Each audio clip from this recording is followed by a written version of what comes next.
Some Muslim women in America say that since the election, they dread what the future may hold. Some of them are fearful for their safety, and they're taking matters into their own hands. CNN's Kyung La has that story from Los Angeles. In a crowd, you don't notice Marwa Abdelghani. I went from expecting to be the center of attention to nobody looking at me whatsoever. Did you feel relief? Yes, a huge sense of relief. I didn't feel like a target anymore. A visible target, a Muslim woman in a headscarf. Since she was a senior in high school, Abdelghani wore the traditional scarf whenever she was in public, part of her Islamic faith, culture, and identity. We have to stop the Muslims. This presidential election, that changed. I was walking on the street and a driver drove by me and slowed down and rolled down his window and he just spit at me. He spit at you? Yeah. It was getting closer and closer to November 8th. That's when I decided that I just was going to take it off for a while. Since the election, the Southern Poverty Law Center has tracked more than 700 hate incidents.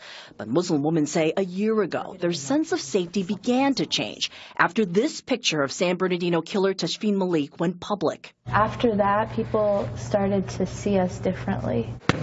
Muslim women began taking self-defense classes driven by fear.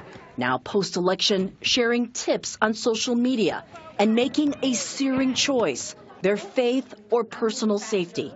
The headscarf has just become something that went from being a very spiritual element of a woman's life to being something where to be scared to wear it. I myself just didn't feel like I wanted to continue with that fear. The only places where Abdelghani feels free to express that part of Islam is in the privacy of her apartment and her mosque.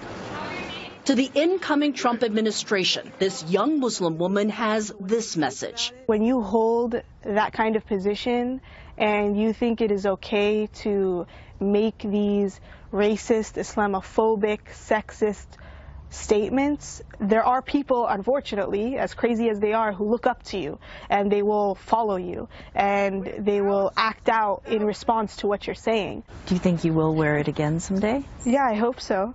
I hope I can wear it one day again. I hope I can feel safe enough to do so. To practice one of the founding principles of America, freedom of religion. Kyung La, CNN, Los Angeles. It's an interesting story. Maybe there'll be a movement where people wear the headscarf in solidarity. You know, even if you're not Muslim, maybe it's the way people shave their head, you know, sometimes in solidarity with somebody who's going through something. Maybe you'll see a wave of the opposite happening. I think self